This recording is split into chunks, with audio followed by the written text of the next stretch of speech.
Gonna be doing some tournament bowling tonight. Gonna be on the wolf pattern. Peak Performance, David O'Sullivan, shout out. Good ball driller, he the man. We have Palm Coast Lanes.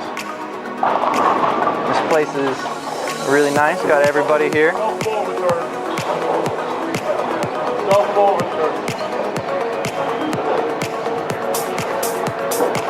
All right.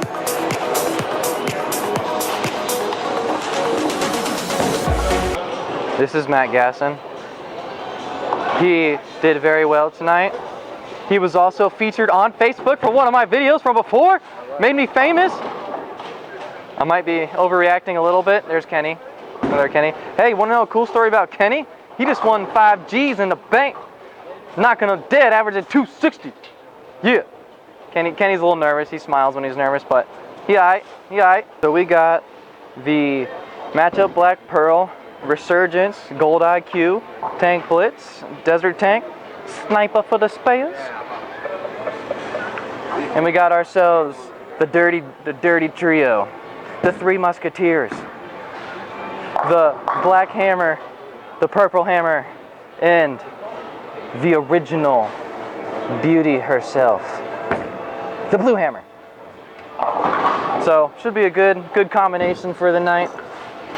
Got a couple good urethane balls with me. I am without a doubt going to go up the gutter first couple of games. The fronts go pretty quick on this kind of pattern, so I may end up having a lofted in front of me, but we'll see how it goes. Lately I've been kind of struggling with the heads getting fried and not being able to catch what I need to do on the move, so see what happens tonight, but we are definitely ready to give it our all. And as I move left, I'm going to be going to reactive resin balls and just going to kind of bank it off the gutter. So we'll see how it goes.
Game 1 was a disaster. I ended up with 138, which is pretty mind-blowing to a competitive bowler, but that shows how easy it can happen if you're not on top of your ball reaction. The front part of the lane on Wolf, which is what we bowled on tonight, just hooked an immense amount. I had to loft it way over the heads from the very start of the tournament, but I did not catch on to that until the 9th frame of the first game, and by that time it had already been a little too late.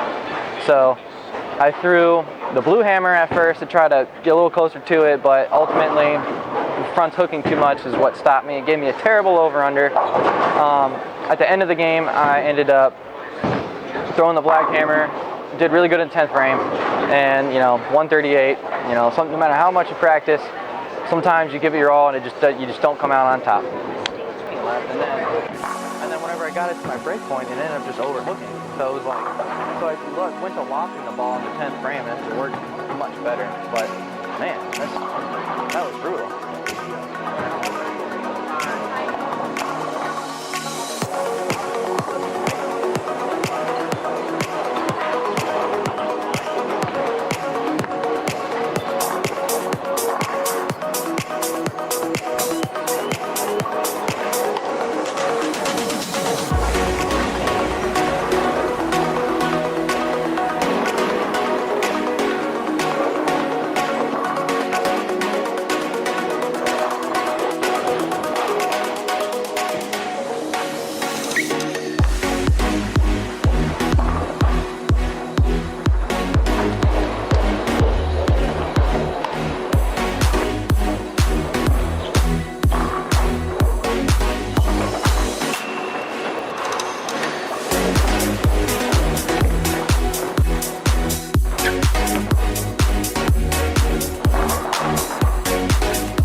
karma because I practiced calling it before the game started and ended up shooting 300 after calling. Game 2 was not going to let that 138 get me down.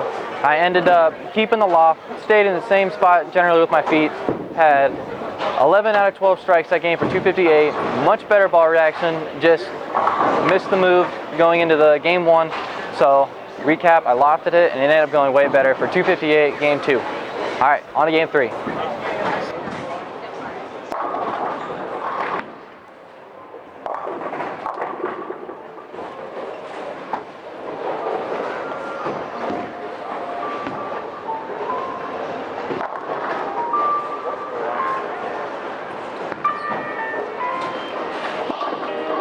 Do you know how to get that out?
Game 3 ended up seeing a little bit of transition, but not too much.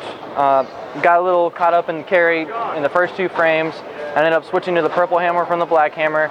Only moved a couple boards left and still kept the loft. Got a little bit of rotation to help it recover from the down lane because the fronts were making it roll out a little bit. But ended up being another good game. Shot 222. Missed my mark a couple of times, but other than that, had some great ball reaction. So moving on to game 4.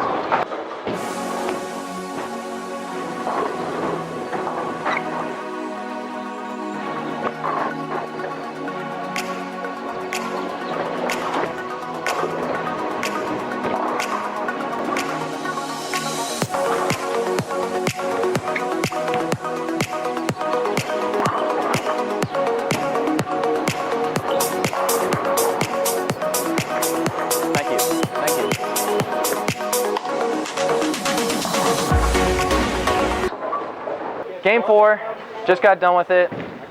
A little bit of a struggle. Ended up with 164. What did you end up with? I shot 257. Okay, kicked my butt again. So, but what went wrong in the 164 game?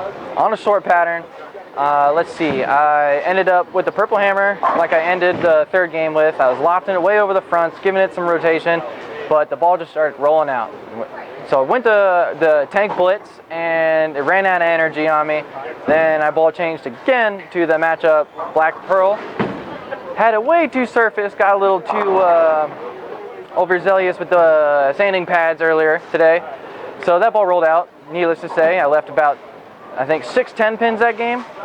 So ended up with a resurgence in my hand to end the game. Looked really good. Ended up throwing a couple of strikes, but ultimately a little too late for that 164. What'd you do with your ball reaction, Tommy? I went the other way. I did what you did at the end of the game. I went to a pinup pit bull with about 1,000 on it. Really strong layout, really early cover. Jumped in and just, I knew it wasn't going in the gutter, so just throw it at the dirt and it peel off it every time. And then at that point, it's just a matter of doing the right trick with your hand to make sure it locks up in the right spot. It's exactly what I thought to go to in the 10th frame and moving on to the fifth game. All right, we'll give you one more.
That's what I ended with over there, but like I should have just went from urethane all the way to this instead of those couple falls from in between. That's what got me.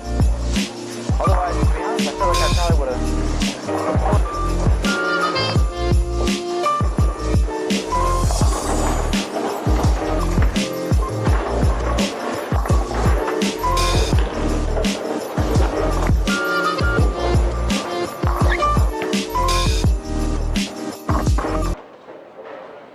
After game 5, went stellar, had I think at least 6 or 7 in a row.